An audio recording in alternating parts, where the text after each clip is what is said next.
magacayga waa Naciimo Salaad Xasan.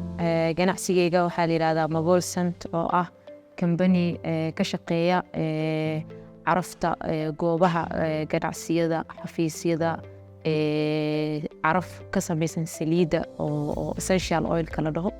Marka Magol waxaa la aasaasay 2021 dhamaadkeeda. Waxaa jirnaa muddo 3 sano agteeda ah.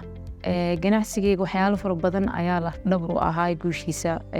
number 1 waxaa kamid ah teknolojiyada oo taalaan oo kale waagii hore waxaa la isticmaali jiray dabqaad lagu carafsan jiray guryaha ama spray ama unsi ama something oo dadka markaas oo dhib u ah ama caafimaadkooda ama maxay environment-ga dhibkooda. Marka waxay ahayd teknolojiyada laf dhabarka balaas.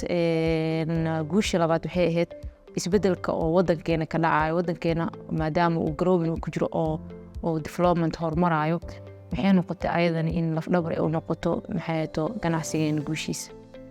5 sano soo aadan hadduu Ilaahay idmo oo cimri iyo nabad aan ku wada tagno, insha Allah waxaan rajaynaynaa Magol in ay ka baxdo Soomaaliya oo ay noqoto company ka shaqeynayo region ka duwan regionka Soomaaliya. waxaan rajaynaynaa other regionska banaanka ah in Magol brandigeedu uu gaaro hadduu Ilaahay idmo.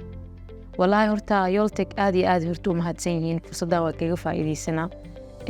ganacsigeena waxyaalo fara badan ayay ka bedeleen maadaama aniga businesskeena uu yahay ganacsi oo ku saleysan teknolojiyo. Yoltechna ay tahay teknolojiyo ka shaqeeyaan oo hal abuurkii dhamaayo teknolojiyada ay yihiin.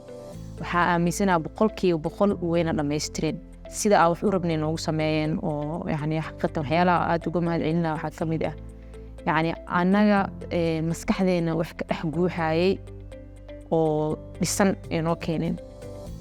horta 100% waxaa kula talinaa in dumarkeena Soomaaliyeed ganacsiyada oo startups ka bilaabay in ay raadiyaan suuqa teknolojiyada waxyaabo ganacsigooda kor u qaadaya. hadday ka mid tahay habkooda xisaabaadka, hadday ka mid tahay habkooda marketingka, hadday ka mid tahay noloshooda dhan oo ganacsiga wixii ku xiran oo dhan inay raadiyaan dadka aqoonta u leh, inay update ahaadaan.